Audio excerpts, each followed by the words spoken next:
Hi, it's me again, and blimey, the good people at TV licensing really seem to be ramping up the amount of letters that they're sending at the moment. You guys are flooding me with copies of all your letters that you're sending through, and it's brilliant. Thank you so much for that. If you get a letter and you want to send me a copy of it, you'll find the links below. And I make these videos because other people who have received the letters might be a bit worried and a bit scared by the content written in them, because they're written in a dead scary way, aren't they? So I like doing these videos so we can break down the letters and let everybody out there know not to be scared or worried by the nonsense contained within.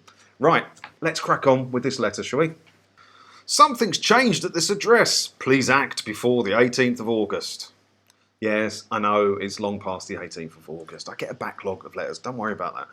Dear Sir, Madam, our database shows that due to a recent change, your address, that I've edited out obviously, is not covered by a TV licence. That means it's currently against the law to watch or record live TV programmes on any channel, or to download or watch BBC programmes on iPlayer at this address. This applies to any device you may use. Do you know what? Normally they're saying loads of nonsense in the top and stuff that's written in a bit of a weird way to scare you or to misinform you. That there is the first time I've seen the first paragraph of one of these letters actually written honestly and straight up. It is against the law to watch or record any TV show as it's being broadcast or to use BBC iPlayer. That is bang on. Without a TV licence, you can't do those things. But my problem with the letter already is our database shows that due to a recent change your address is not covered by a TV licence, which means they may have cancelled it and they haven't updated their system properly, and they may have done a no licence needed exemption form saying they don't require a television licence, as is their right to do, or this person may just have stopped paying for their TV licence, as is their right to do if they no longer require one. So they're assuming, pretty much here that you probably do need a licence, whereas I'm assuming the reason I've got this letter is I probably don't need a licence. Different sides of the fence, I guess. So, what you need to avoid further investigation. If you need a licence, please do one of the following before the 18th of August. Do you know what? This is one of the better ones I've seen. If you need a licence, I have never once seen that written clearly like that on one of these letters. Maybe they're getting a bit better TV licensing. I don't think they are, but this is one of the nicer ones I've seen.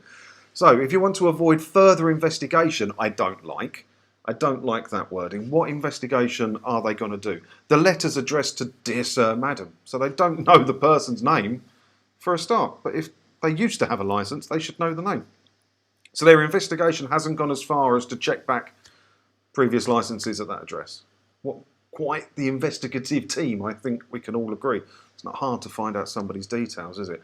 And it's important to remember at this point that even if you are playing a straight game, you're not watching stuff you shouldn't, right?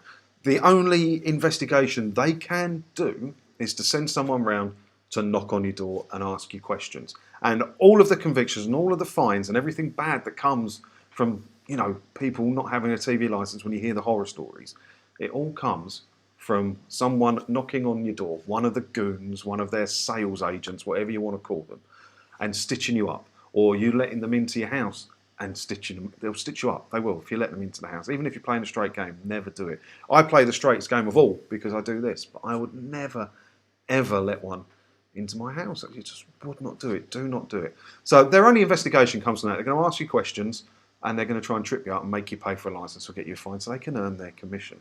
So if you do happen to get a visit, standard rules apply, dead simple. Open the door. Hello, who are you? Hello, I'm from TV licensing. Door shut. Done. That's it. No thank you. Door shut. Done. That's their investigation complete. They can't do any more than that. You will have no more problems. Simple.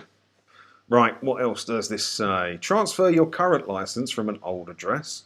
So their investigation's working really well. They know who these people are at their new address. Useless, aren't they? Useless. Or buy a licence. Oh, okay, we'll buy a licence. If a TV licence isn't needed at this address, or if the property isn't currently occupied, please let us know and we'll update our records. Now, you don't have to let them know. As I said earlier in this video, you can let them know. I personally do, and you get a no licence needed exemption, and that lasts for 2 years, and it cuts down on the letters that you receive, and it might cut down on the visits depending on where you live, really. But you don't have to do that. I choose to do it, And I encourage people to do it because the more people that do it, the more numbers we have officially not needing a licence.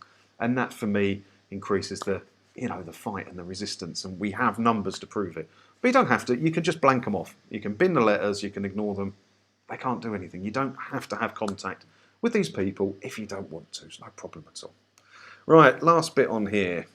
Don't risk breaking the law.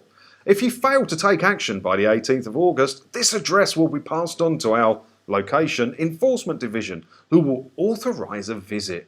If our officers find evidence that you've been breaking the law, this could lead to prosecution and a fine. If you've recently bought or moved a licence, thank you, our records will be updated.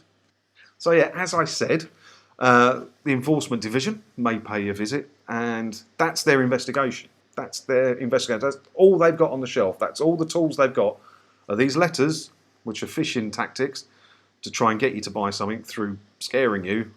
Or if these don't work, they'll send someone to your house to demand money with menaces, is basically what it is. And if you say no thank you, you be polite, you give them no cause for kicking off or anything like that. Just be polite, no thank you, close the door.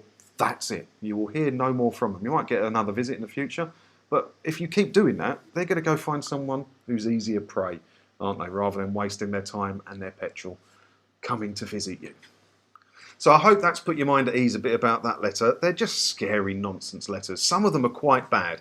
And if you want to see some of the worst ones, I've got a playlist down below of the TV licence letters. Take a look at that, because some of them are bloody shocking, and how they're allowed to be sent, I've got no idea. No idea at all. If you get a letter and you don't see it on the playlist that I've made a video for, then please do send it over to me. Again, contact details are below, and I look forward to hearing from you.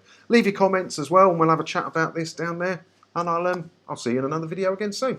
Thanks for watching.